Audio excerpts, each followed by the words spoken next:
My talk is very, very everyday-ish. Forget the name. I like to give names to things like this. It brings excitement. It gets the crowd going. And it's also very curiosity-driven. So just ignore the topic name, but keep note of it. Basically, we're talking about why global product playbooks fail. And the core reason for this is every day we tend to have things happen in ways that people assume should be the norm and must be the norm. And this talk is just to challenge that mind frame or mindset. Are we all together? Does it make sense to everyone? Is anyone lost? All right, so let's get started. All right, so I'll define a few things so everyone can have like a base level understanding of what's going on before we proceed. So what's a textbook case? Basically what has been defined as something that would always happen, no matter what happens. If you say A is A, it will always be A, it will never be A point B at any point in time. Basically, that's what a textbook case is. An applicable textbook case is more or less when context or something changes and A is no longer A. Maybe in the class of mathematics, A stops being A, starts to be the dy dx and the x dy, and we go on aloud like that. And everything changes because there is a context switch. There's a new reality happening. Is that clear? Does everyone understand what I mean now? So that's just my talk name explained. So we'll proceed now, we'll keep moving forward. I'm going to introduce myself so everyone has an understanding of who I am and what everything is about. My name is Godson Njoku, and most people will find me on the internet with at shade_Godspeed. And I am a kitchen supervisor by profession. Basically, what I mean or what I joke around with this is that I do product development as either someone on products or someone on QA engineering, basically managing outcomes for customers, businesses, and everyday people. The goal of the day is that someone goes through what I have built or what the people I'm working with have built, and they have a lovely day. And money is parting hands, and everyone is having utility for what they look for. Does that make sense? I co-organize GDG Enugu. My apologies to everyone today. You always plan for stuff and things might not go according to plan, and everything goes well. I also organize alongside Precious, who is behind there, and Daniel, who is outside. They are awesome people, as well as other awesome volunteers. Thank them for helping things going here. I love the internet because the internet is what has given us this opportunity to be here and the careers that most of us have today. I love motorsport and Formula One. I'm currently wearing a shirt that a friend of mine gifted me my birthday. So there is the Formula One signal behind me, and I'm Formula One fan over there. And creative media, docu-series, everything in between. People who know me know me. All right, so let's quickly go. I'm about to set your mental frames up. What's a textbook? Like I said at the very beginning, a textbook assumes that everything is being equal, everything is held in constant, nothing is out of the norm.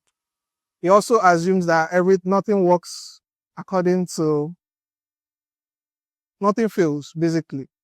And there's an assumption that everything must go right when it's a textbook case. So number 2 says real market rarely follow those assumptions. It means that reality is far from what we've documented. I hope that makes sense.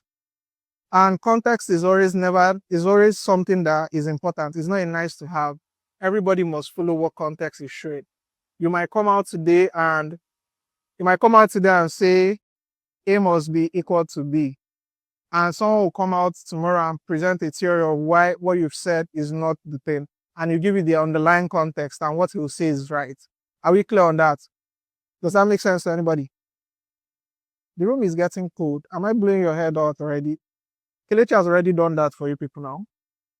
All right. So I'm going to hit you up with a very, very simple quote from my senior man source code. Is not here. I don't know why. Always plan to fail. If you don't plan to fail, you've planned to fail. And the reason for this is primarily because of the fact that inapplicable textbook cases hinges on the fact that context makes those textbook cases nullified. In other words, reality will never follow what has been detailed. Does that make sense to everyone? Are we all clear? So now, in order to drive this point further home, I'll give you 2 examples in everyday applications before I go on to products, because we're talking about stuff in products. So the first one I'll give, physics and gravity. According to the law of physics, particularly gravity, whatever goes up must come down.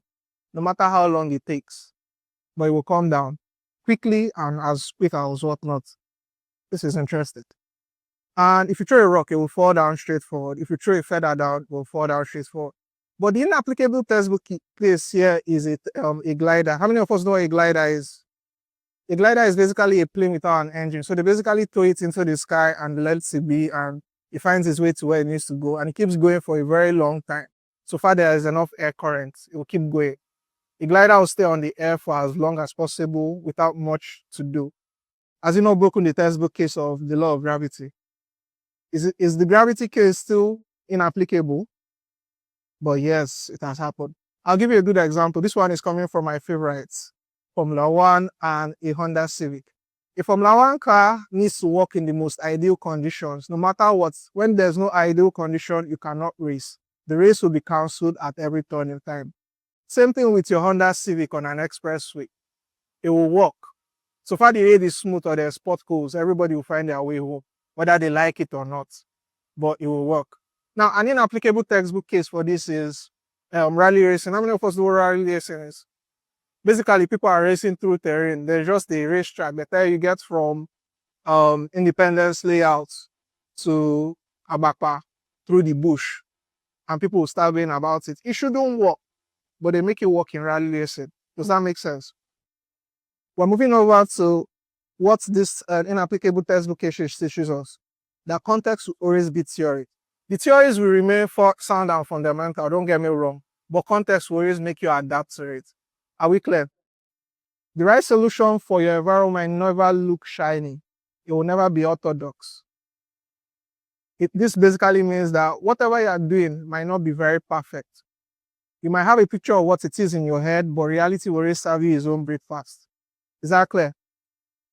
The last one. Local constraints basically bring about innovative opportunities. For every inapplicable textbook case there is an opportunity for you to do something great and have better rewards. For every bottleneck we found in this country has been found someone's billions. And that's how life is, basically. People create problems or find problems to solve, and they get rewarded by society. That's the bedrock of everything. Does that make sense? Are we all clear? Have I lost anyone? Now we're going into product side of things. I'm going to show you a bunch of examples of where my entire concept that I am bringing back into your focus has been applied. Are we ready to go? Is everyone ready to go? My lady over there, are you ready to go? Lovely. All right. The first one, our Santorini, fintech. Everybody plays around with fintech. At least everyone here has 2 to 3 fintechs on their phone, except if their memory is full and there's no money in that account. There's 2 to 3 fintech apps on your phone. And I'll give you a good instance of what an inapplicable textbook case is. The first one is the standard wire transfer. You go to the bank, you fill a form, everything goes well. Or you do your standard bank app transfer. The inapplicable textbook case I saw or people came up to was Cash App, M-Pesa, or Abeg. The goal there was to have peer-to-peer and instant transfers without thinking too much, without having to think about bank accounts or making sure that everything is in order. All you needed was a username, which is very, very customizable. Everybody will remember me for being called Godspeed. And if my username on Cash App or Abeg is Godspeed, it's easy to send me money. Am I right? Bam. User onboarding. The standard protocol for most apps, everybody who is thinking of building a product, is to have someone enter a password and an email or use an OTP to log in. But over time, we found out while designing products that these things do fail. They do come with their pitfalls, and people tend to also encounter problems while trying to access these products, especially if they are life-changing or life-dependent. And what did that bring rise to? Passkeys or device-based identity. Basically, your standard, what do people call it in Apple? Face ID, yes. Or your fingerprint scan or sign in with Google. And the goal of this thing was to let people on board or get into an app ASAP without thinking too much and moving along. There are certain things that I have to access every day at work, and I just basically tied it to a passkey, and I use my my biometrics to get into it. It saves me always having to think about passwords. The best thing you can do to me as a product person is to give me signing with Google. Even right now, while I build products, I try to find ways to make sure we do signing with Google or OTPs with WhatsApp because telcos fail these days. Are we all good? Is everybody's mental model going now? Okay, let me give you an asset again. User acquisition and user engagement. How many of us know what user acquisition is? User acquisition is basically the goal of getting a customer into a product to use and keep reusing. It's not enough for them to use it. It's important that they keep reusing it. And if things come to the right positioning, they should also pay for it, or they should exchange some level of value for it. Yeah. So because sometimes there are products you don't pay for because you are the product. Does everybody get that gist? Is it clear? Lovely. And in this case scenario, for most people, they believe that user acquisition should start from either product hunt or a customer survey, which barely works these days. Let's be honest with ourselves. So people just do a thing where they just quickly just announce to people that, yo, I'm doing this business, and they test run it for maybe the next 3 to 6 months. And if it works, it works. If it doesn't work, everybody will close shop. What's love? Oh yeah, software. Everybody is fine. User engagement. Basically, you need to keep your users engaged. You need to make sure that they are all good and they are doing fine. I'll give you a good instance. There used to be a product a business I used to patronize. All it took for me to stop patronizing them, despite being a loyal customer, was the fact that they refused to check in after I had not been there for a while. And this is me being petty. I'll agree. But I mean, I brought customers, I patronized for very long, and I disappear for 2 months and not a wink from you. Basically, that's what happens with most products. Nothing goes on. And an inapplicable textbook case for this is Spotify's Wrapped. They don't keep bugging with emails except if you subscribe to this, but they make sure that you are engaged and you tell other people about their products by doing Spotify Wrapped.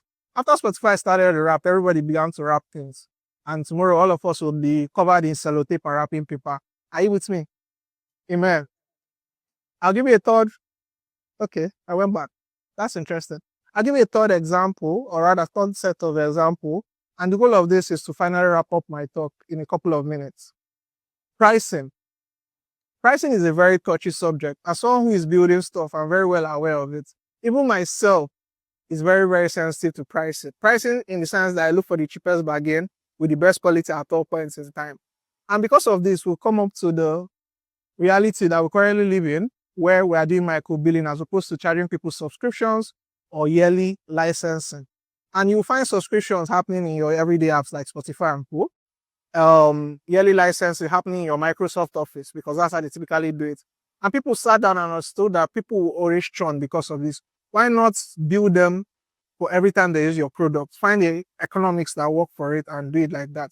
And today, every product you see will tell you, load the wallet, and every time you use, get charged. Does everybody understand what I mean by this? It's just purely an inapplicable textbook case. And finally, ride hailing. How many of us are conversant with shuttlers in Lagos? Who has used shuttlers in Lagos?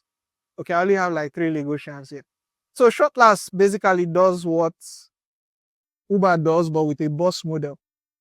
The goal of the product there is that every day, people who are commuting to work should be able to join a bus that is comfortable and air-conditioned to get to their places of work or business, especially when it's a far commute.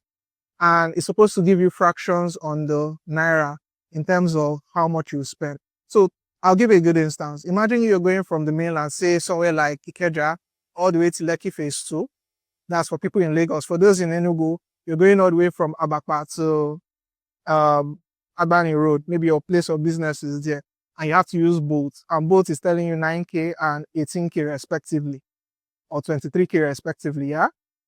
Instead of doing that, you're spending, say, 2K. And you're spending 2K, but you're in company of other people. It's air conditioned, you're fine. Who cares? You're getting there.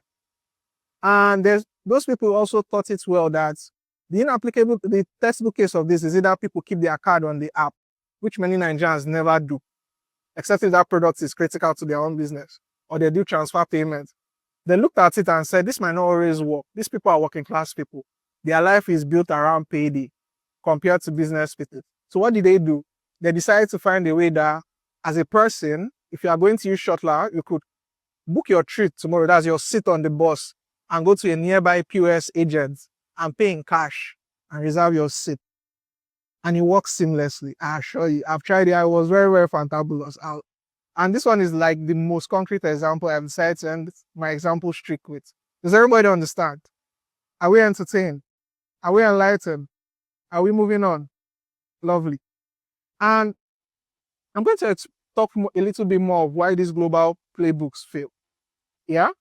Just so we drive the points further home, is that they assume that infrastructures must always exist. Because many times these playbooks are taken from the West, San Francisco precisely, and they assume all of these things are available because people are doing it. But to be very honest, everyone is scared to pull out their card to pay for something right now. That's how you tell someone do transfer and they'll look you like, what's going on here? You understand? Because those things require, and many times infrastructure is built on top of trust, regardless of whether it's physical or systems in place. People have to trust that your systems won't fail. And where do we live currently? A place with zero trust. Even people sleeping in the same house with their siblings don't trust their siblings. Talk less you that is proposing to help their life get better. Yeah?